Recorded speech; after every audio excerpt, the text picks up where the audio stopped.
sirriitti itti seennee waliin ilaalla baay'ee salphaadha sign up ka jedhu isa gidduu jirurra tuyde gara fuula duraa deemna bara nu gaafata verify your age nuun jedha bara dhaloota keenya yookaan umurii keenya bara qofa itti barreessina 1995 1992 1993 akkuma umurii keenyaati irratti barreessine continue tuyna bara qofa itti barreessina jechuudha sanaan booda bakka emailii itti katabnu nu gaafata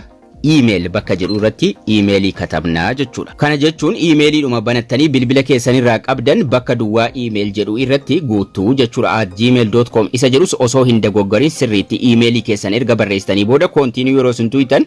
gara fuula duraa deemee koodii isiniin jedha koodii dijitii 6 ka emailii irratti ergamee jechuudha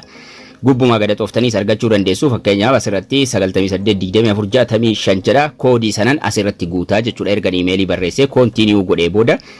inni nu gara fuula duraa nageessuudhaan first name last name fi password gaafata asirratti dogoggora guddaa uumuu hin qabdan first name irratti maqaa keessan last name irratti maqaa abbaa password irratti waa wal fakkaataa sadii walitti aansitanii fayyadamuu hin dandeessan fakkeenyaaf qubee sadii caala walitti aansitanii fayyadamuu hin dandeessan jechuudha qubee sadii lakkoofsa sadii fi mallattoo adda addaa yookaan immoo qubee sadii fayyadamtanii kaatanii lakkoofsa lama yookaan immoo lakkoofsa adda addaa lama itti aansitanii sanaan booda qubee adda addaa lama waan akkasii wal maltanii ka dheerinni isaa 8 tahee fayyadamuu qabdu jechuudha password isa jedhu irratti first name maqaadha last name maqaa abbaati password lakkoofsa qubee fi mallattoo erga fayyadamtanii kaatanii booda create account ka jedhu tuquun gara fuula duraa isin geesse ashaaraa qubaa ni barbaaddaa isiniin jedha sanaan banuudha jechuudha yoo feetan okay gootu yoo hin barbaanne immoo cancel gootanii irra dabarfattu jechuudha ashaaraadhaan zoomii keessan banu amma bannee xumurre already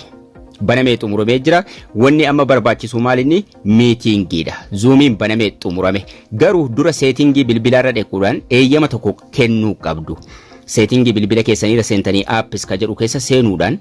appsii keessa zoomii irra deemuudhaan permissionii kennitu achirraa isin gaafata garuu kan isin asiin kennitan baay'ee bareedaadha kana jechuun eeyyama kennuu qabdu jechuudha appii kana keessa erga seentanii booda zoom waan jedhu gaddeemtanii barbaaddatanii mana dhuma irratti argama yeroo baay'ee zoomii kanarra tuquudhaan permission waan jedhu barbaaddattu as jalaa jechuudha permission waan jedhu irra dhaquudhaan eeyyama sagalee kennuu qabdu kaameeraa kennuu qabdu permission ka jedhu kanarra tuqxanii gara fuula duraa deemtanii meetingii banuun dura kaameeraa bantuu akkasuma kontaaktii yoo feetan maayikiroofoonii keessattuu kaameeraa fi maayikiroofoonii banuu qabdu jechuudha kaameeraa kontaaktii yoo feetan ni bantuu yoo feetan ni dhiiftu maayikiroofooniin kun banaa ta'uu qaba jechuudha kanaan ala sagaleen isin wajjatu akkasuma telefooniis banuu qabdu erga jara kana bantanii kaatanii yookaan allow gootanii kaatanii gara zoomiitti deebitu jechuudha